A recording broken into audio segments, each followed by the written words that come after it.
Facebook নতুন কিছু শর্ত অ্যাড করেছে কন্টেন্ট মনিটাইজেশনের জন্য। কন্টেন্ট মনিটাইজেশন এখন আর এরকম কঠিন কোনো বিষয় না। অল্প পরিশ্রম করলেই এই কন্টেন্ট মনিটাইজেশন পাওয়া একেবারেই সহজ।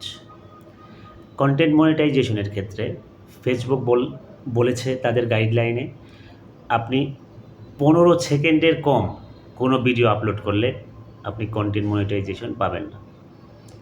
15 সেকেন্ডের বেশি ভিডিও আপলোড করতে হবে, সেটা 15 সেকেন্ড থেকে যত দূর যায়। কখনোই 15 সেকেন্ডের কম ভিডিও আপলোড করলে আপনি কন্টেন্ট মনিটাইজেশন পাবেন না, সেটা যত লক্ষ ভিউই হোক। তারপর দ্বিতীয় নাম্বারে যদি বলি, কপিরাইট ইস্যু। যদি কারো কপিরাইট ইস্যু থাকে আর সেটা কোনো থার্ড পার্টির মাধ্যমে যদি সেই কপিরাইট ইস্যুটা প্রেরণ করে, তো সেটা ওঠানোর আগ পর্যন্ত আপনি কখনোই কন্টেন্ট মনিটাইজেশন পাবেন না। তো সেটা আপনি সেটিংসে গিয়ে দেখে নিতে পারেন। ব্র্যান্ডেড কন্টেন্ট, এখন আপনি যে পেজটা চালাচ্ছেন সেখানে যদি আপনি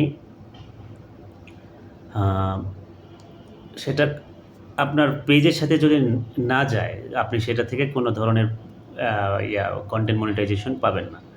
যেমন হচ্ছে আপনি একটা পেজ চালাচ্ছেন কিন্তু সেখানে আপনি একটা খাবারের ভিডিও দিচ্ছেন বা তাদের প্রমোট করছেন। এই প্রমোট করলেও আপনি সেখান থেকে কোনো ধরনের আয় রোজগার করতে পারবেন না। আবার হচ্ছে content that is not support for Facebook. যেমন কিছু কিছু দেশ আছে, সেই সব দেশে এখনও ফেসবুক সাপোর্ট করে না, তারা ফেসবুকে কন্টেন্ট মনিটাইজেশন দেয় না। যদি সেই সব দেশে আপনারা থাকেন, তো সেই সব দেশ থেকেও আপনি কন্টেন্ট মনিটাইজেশনে যতই ভিডিও ছাড়েন, যতই যাই কিছুই করেন, কখনোই কন্টেন্ট মনিটাইজেশন পাবেন না।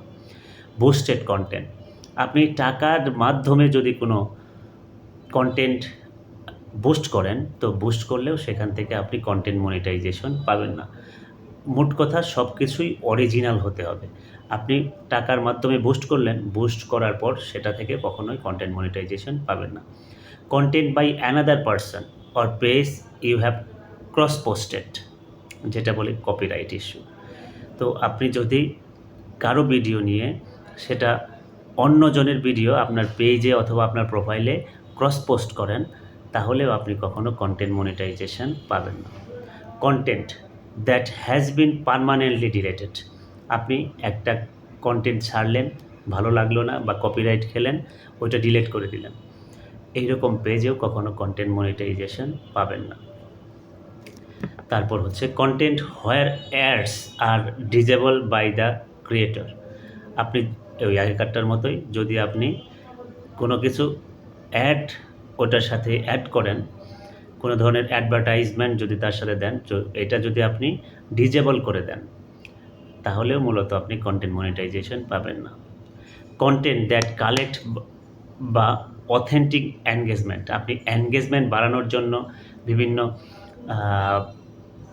গ্রুপে করছেন, পোস্ট করছেন, সেখান থেকে আপনি ব্যাক টু ব্যাক, তারপরে সিএমআই যেটা বলে কাউন্ট ফর মি, এইসব যত ধরনের এনগেজমেন্ট আছে, ওই এনগেজমেন্ট যদি এরকমভাবে নিতে চান, তাহলেও আপনি এখান থেকে কন্টেন্ট মনিটাইজেশন পাবেন না। তার মানে কি, আপনার যা কিছু করেন সব কিছুই আপনাকে অথেন্টিক হতে হবে। অথেন্টিক হলেই কেবলমাত্র ফেসবুক আপনাকে কন্টেন্ট মনিটাইজেশন দিবে। তারপর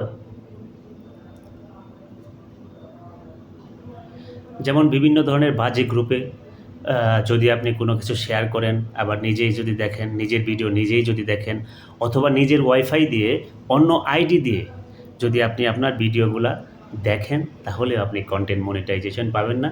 ফেসবুক তাদের যে অ্যালগরিদম আছে, এই অ্যালগরিদম আপনার এই 2 নাম্বারিটা সহজেই ধরে ফেলবে।